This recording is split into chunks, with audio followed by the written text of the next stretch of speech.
level candidate will be evaluated for the ability to immobilize the cervical spine of a seated patient and for 2 other randomly selected basic skills. We will continue with a review of the spinal immobilization of the seated patient. These directions will be read to you. This station is designed to test your ability to provide spinal immobilization on a patient using a half-spine immobilization device. You arrive on the scene with an EMT assistant. The scene is safe and there is only one patient.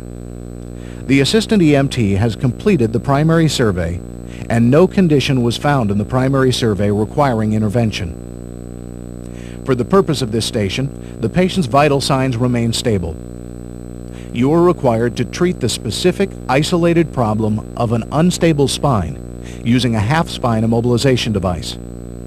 You are responsible for directing the actions of the EMT assistant. Transferring the patient to the long spine board should be accomplished verbally. You may use any equipment available in this room. You have 10 minutes to complete this skill station. Do you have any questions? May begin. Okay. Derek, I need you to immobilize the patient's head and hold that throughout. Hi, my name's Tom. I'm going to put a cervical collar on you and a short spine board, okay? First, I just want to check and see if you have some pulse and motor function and circulation in your extremities, okay? You must immediately direct the EMT assistant to place the head in a neutral inline position and maintain manual immobilization.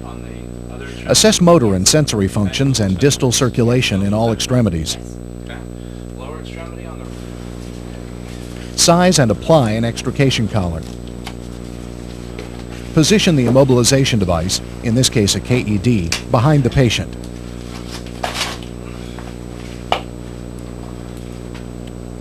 Secure the device to the patient's torso. There are many strapping techniques, many of which are dependable and have advantages.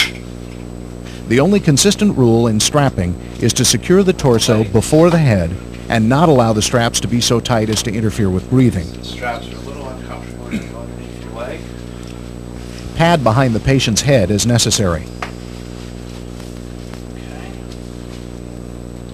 Secure the patient's head to the device. Just want to check his pulse, motor, and sensation again. You have a pulse? Yes. Reassess motor and sensory functions and distal circulation in all extremities. Left? Yes. Move your finger. Okay. The station Then move the concludes with you patient verbalizing to the long moving of the backboard. patient to the long board. And once he's secured To his successfully backboard- complete this station, be sure to immediately direct or take manual immobilization of the head. Maintain this immobilization until mechanical immobilization is achieved. Avoid excessive movement of the patient. Complete immobilization of the torso before immobilizing the head. Secure the half-board device properly, yet avoid fixation which inhibits respirations. Be sure that the head immobilization is secure and holds the head in a neutral inline position. The remainder of the practical exam is a random sampling of 4 basic skill stations.